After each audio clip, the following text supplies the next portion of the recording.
So let's talk about American moms. I have noticed something. I am an American mom, technically, but I noticed this thing about American moms that I really want to talk about today. And I want you to let me know if you've noticed this as well. So, the reason why I'm able to comment on American moms is because I am one. However, I spent a significant amount of time of my life outside of America, living in a communist country in the Caribbean.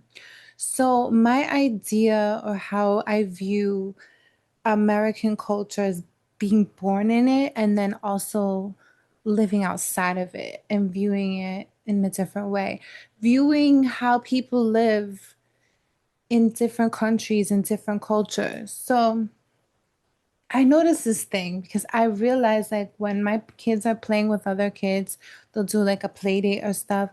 I leave so freaking overstimulated. And what happens is these kids and their moms, these American moms, and of course, it's not all American moms. We cannot generalize a whole population.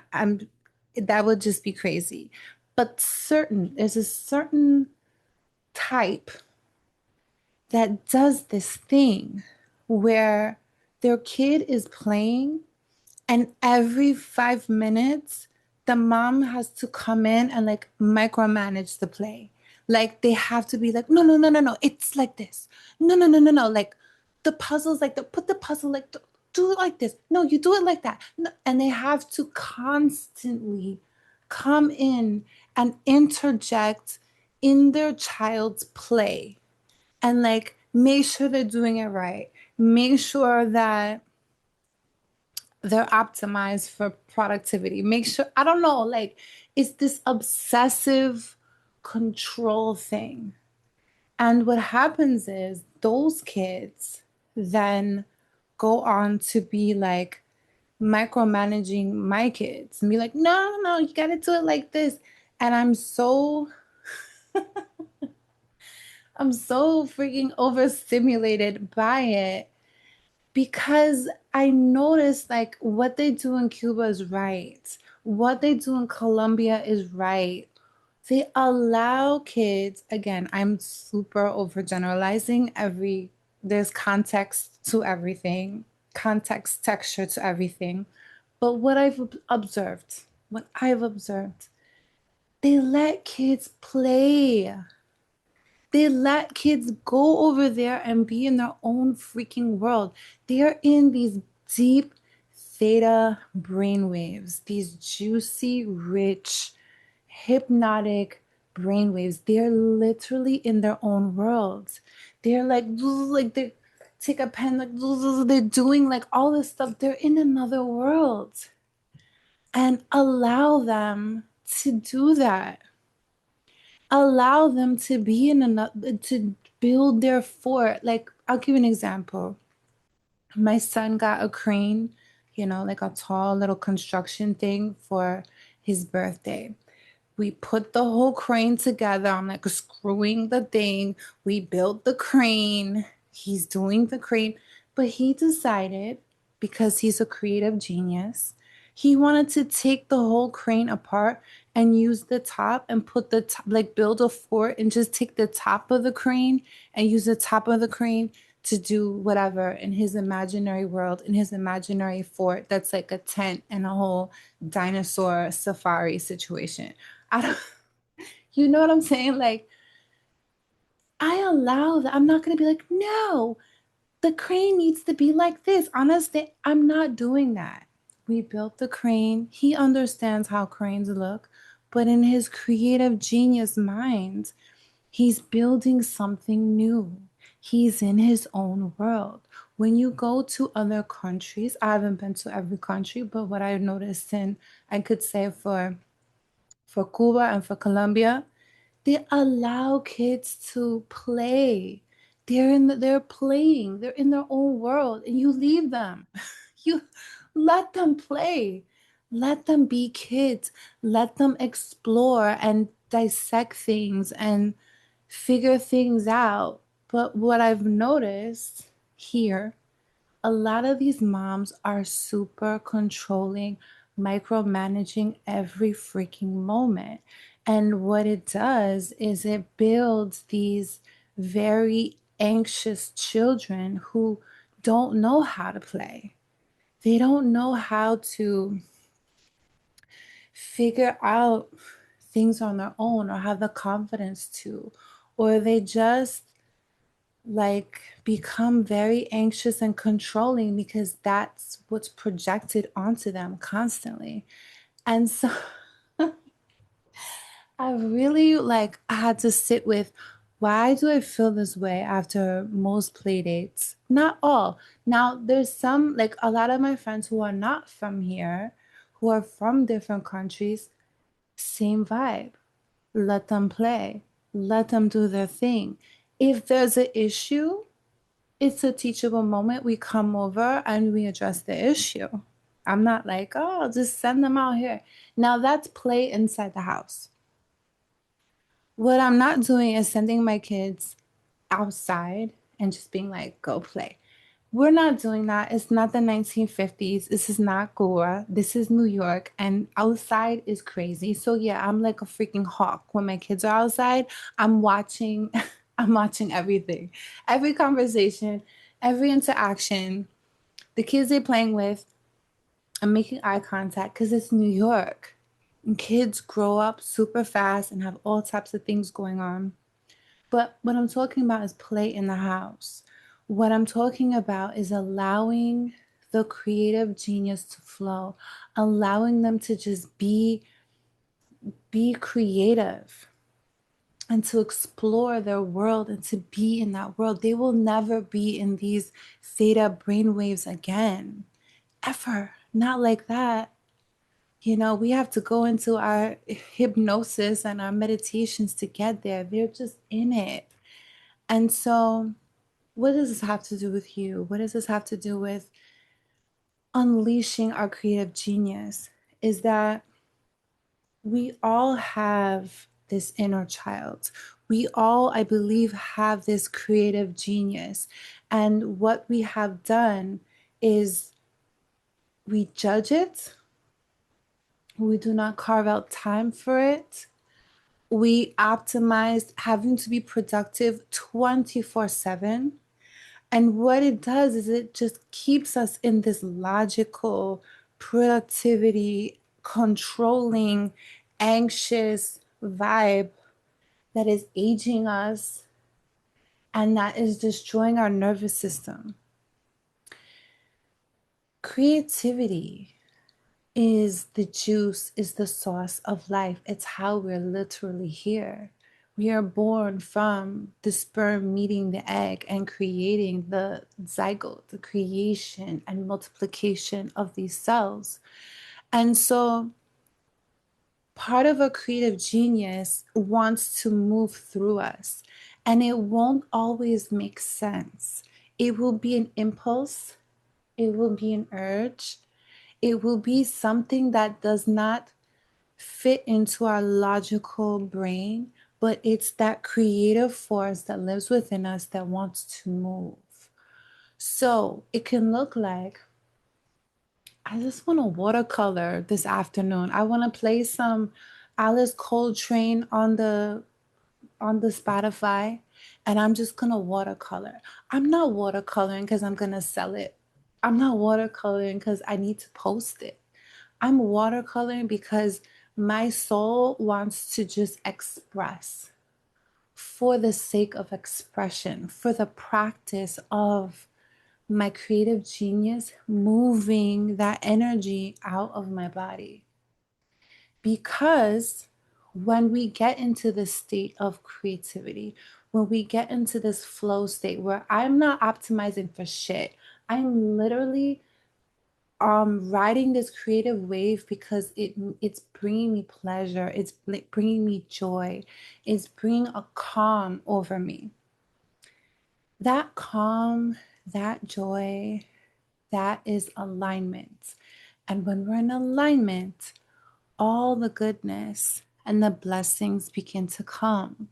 All of the solutions to the problems begin to reveal themselves. I'll give you an example. I was so frustrated. I used to work at this job. I used to work at a psychiatric hospital for children. When I first started working there, I loved it because I had great time teaching dance and doing all these things. I had great creative projects I was doing with the kids. After the years went by, everything started to change, and I started to absolutely dread this job. I love the health benefits, the consistent income, but let me tell you, it was a very hard job. It was very hard to see little young children in so much pain. And it really began to like wear on my spirit. And I didn't know how to get out of it. I didn't know like how do you leap into full on entrepreneurship? How do I do this? And it was like mulling in my brain for years. I wanted to get out of this. And one of the things that got me out of it was not sitting down, strategy, pushing through, logical brain, push, push, push, strategize, call, call. Like it was not this pushing, momentous effort. I did that, it did not work. What happened and what I did was I began to really deepen into this yoga practice, Iyengar yoga, which is it's not like a regular yoga from that's out here. It's lineage based yoga. So it's yoga that's based in a lineage that's coming from India, very different, very strict in a way. Anyway, I started to do this, go to this yoga studio and study Iyengar. After every class, my vibe, my frequency would be so high because I was just like in this, because Iyengar is all about alignment, aligning your body to make these asanas, and they're very, very particular with the way that you place your foot, the way that the angle of your heel. Like it's so meticulous. And I love that because what it does is it puts your body into these positions, these ancient postures that release, a hormonal flow and do all types of internal things. But what it did for me was it raised my frequency. And I'll never forget, I came home from a yoga class and I went to my mom's house. And that was when I was in the thick of working at this job. And I knew that I wanted my own dance studio. I had no means of getting my own studio at the time. Did not make sense logically. And I remember I was like in that flow state. I was literally floating and I was visualizing having my own yoga studio. And what I did was I went home to my mom's house. I researched all of the yoga studios in Brooklyn and I reached out to several of them to like do workshops or start working there, start teaching. And the one person that got back to me was this woman. I ended up teaching private classes to her and her friends. And there was such a bond, such a connection. I reached out to her again in this high frequency state, this flow state of allowing, this like it's a kind of euphoric little ecstasy vibe. And we ended up having a really strong connection. I ended up teaching, again, private classes to her. The connection was so deep, I ended up eventually taking over her studio. And that's how I got my own dance studio. It wasn't pushing, it wasn't my credit score, it was none of that. It was being in alignment. That is the power of your creative genius. That is the power of getting into flow state. It never makes sense logically. So if you feel yourself, I'm gripping to something, I'm gripping to this problem, I'm gripping to, I don't have enough money, I'm gripping to, oh, these bills, I'm gripping to, oh, my heart. I'm so tired of these men. They suck. they're all think they're the prize or whatever. And you're just gripping to the problem. My solution to you is to tap into your creative genius. Let it release the grip. Release the grip. Send it out and go for a walk. Tap into your creative energy. Tap into how does creative energy want to move through my body right now? What is the impulse that I'm getting that doesn't make logical sense, but it's just like, I just want to do it. I just want to go outside and jump in muddy puddles. I just want to go and frolic. Like, let your inner child be soothed, be seen, and be delighted by you. Go and do the most impulsive thing, but it's like your heart is yearning, your creativity wants to move there. And you'll see and watch that out of nowhere, the solutions come. Out of nowhere, oh, I have this idea for this business. I have this idea for, oh, I should have called that girl. I remember that girl. The ideas will come out of nowhere because you allow yourself, like a cork, to just bob to the top of the ocean and float, as opposed to being dragged down by the emotional pull or the control or the anxiety or the need to micromanage every single moment. Allow your creativity to flow and watch how things begin to solve. Watch how the solutions begin to come to you with so much ease. And I know that life is not all about being easy peasy lemon squeezy, but the biggest and the greatest challenges are here to refine us, but they're not here to overwhelm us and drag us to the bottom of the ocean. It is the opportunity to rise, it is the opportunity to be in the messy middle and still go outside and jump in the muddy puddles, or go outside and frolic and go in the ocean and twirl around like the little girl inside you wants to do. And so, my dear, just try it out. Tap into the creative flow and let me know how it goes. Comments are my love language. Leave a comment. Let me know how this all goes for you, how this is hitting for you. And I will see you in the next one. Peace and love.